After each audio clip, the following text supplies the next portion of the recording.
So yeah, Reclaimer. I don't trust a damn thing this guy says. If that's true, not that you believe in prayers or anything like that, but there you go. I don't know what you mean by you don't trust anything I say. I've been extremely honest and open with you. I think I made one video that you called me a liar because I clipped two different parts of the same live stream, but I'm going to stand by that.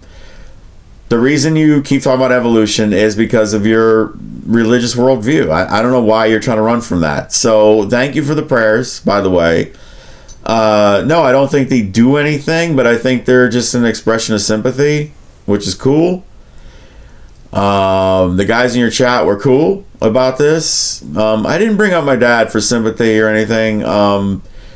We were talking about, every time I open my mouth, someone demands I account for consciousness or the mind or the difference between the mind and the brain. And, in my worldview and everything I've researched, everything in my experiences, there's no difference.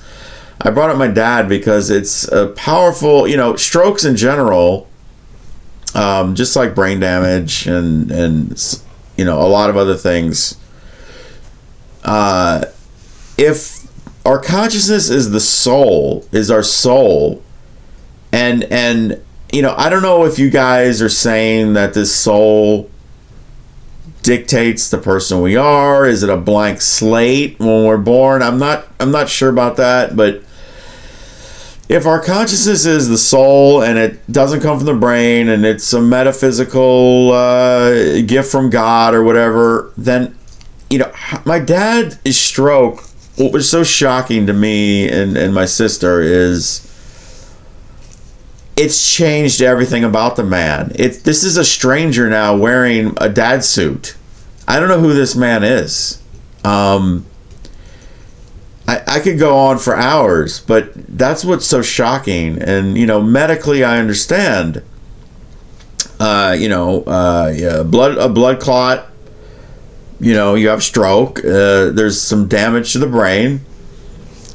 But why does that correspond exactly with the changes of the personality, or what you would call the mind or the consciousness, right down to what the man wants to eat? The thing he's hated his whole life, green vegetables, he's just chowing down on. And when I bring it up, it's like, he's just like, I mean, he's aware of it, but it just doesn't care. Like, it's just who he is now. It's bizarre. The man's whole aura is different. When I mean aura, I don't mean like a woo-woo crystal rubbing thing. Just, the combination of traits that make us us. The body language. The eyes. The eyes are different. It's hard to explain.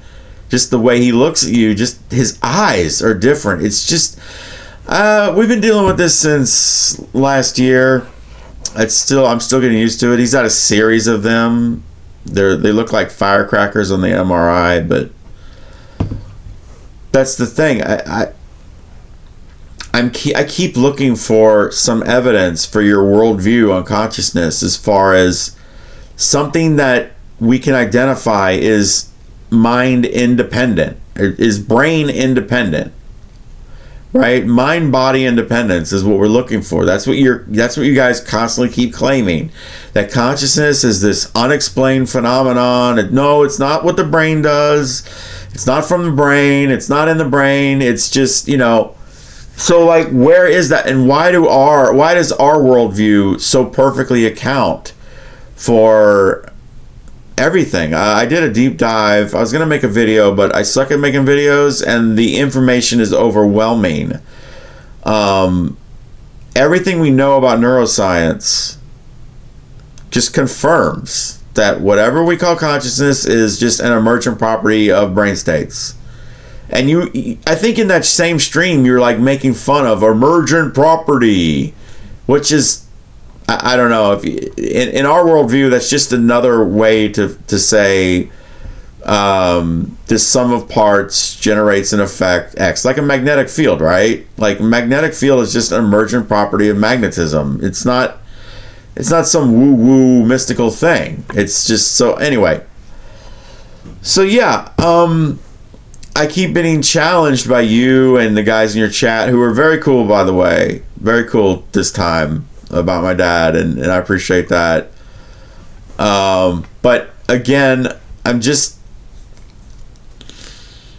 I guess I don't know why consciousness is such a win for you guys. But besides the fact that, you know, it seems so hard to believe that... What is it? The fallacy of personal incredulity, right? And there's a qualia to life. Of course, again, we've done experiments where people have lost that part of the brain that generates emotions, and the qualia, what you guys would call the qualia of life, goes to shit. So, is it just the fact that we feel that this existence is so special that we just have this conscious existence that we feel is special and unexplainable and can't be reduced to brain states, except when we remove the ability to generate emotions, well, a lot of that feeling just goes away. Even something like anesthesia in your worldview, can you really explain it? What if I can turn consciousness off by making a part of my brain go to sleep or affecting it with chemicals, then how does that not exactly correspond to the naturalist explanation? So, I'm rambling, but fuck it, that's what I do. Okay. All right, well, just some thoughts. Peace.